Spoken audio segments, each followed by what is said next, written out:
Sri Lanka has had some very good human development indicators in South Asia, but the economic crisis has pushed it to having the second highest child malnutrition rate in South Asia. Soaring food prices, scarcity of cooking gas and fuel, and frequent power cuts have hindered vital services for children, including healthcare and education.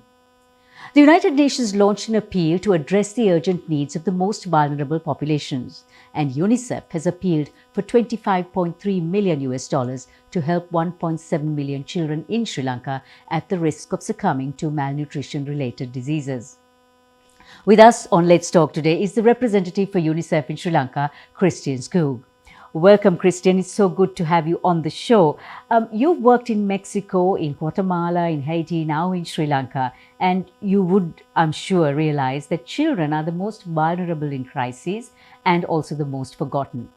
Why does this happen? Most of the time because we live in a world that's adult-oriented or adult-centric.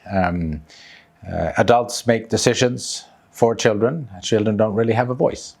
So our role as UNICEF is to try to bring out that voice, either directly or indirectly.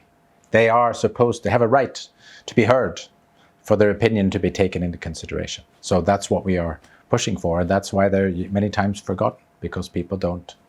They think for them and act for them. Sri Lanka has always had very good human development indicators for this region, especially for children. But right now, UNICEF says that malnutrition is the second highest in the whole of South Asia in Sri Lanka. How did this happen so fast, so soon? It's not new. This has, the progress was okay until about 20 years ago, but since then it's been stagnating. So it's not new. It's like children, they haven't listened to UNICEF before, but these are official data from the countries, so there's nothing new as such. So what are the long-term and short-term impacts of malnutrition on the child population of Sri Lanka? When it comes to wasting, it can be very dangerous, but it can also be easily treatable. If you ensure some therapeutic, very nutritious food, high nutrient value, they will recover very quickly. If they don't get that, it can be life-threatening. There is also stunting, where children are shorter.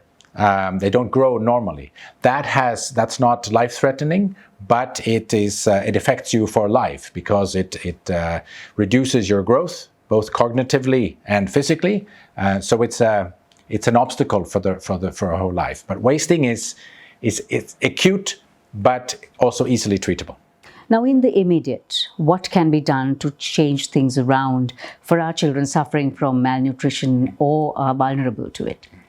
One is to respond, to make sure that the supplies are there for this therapeutic food. To treat them very easily. It goes for a few weeks, and then they should be back to recovery. At the same time, in a slightly more medium perspective, we need to make sure that the main obstacle here, which is low birth weight, so the mothers and when they are pregnant are not. They don't have enough nutrition coming into their bodies to sustain themselves and their baby.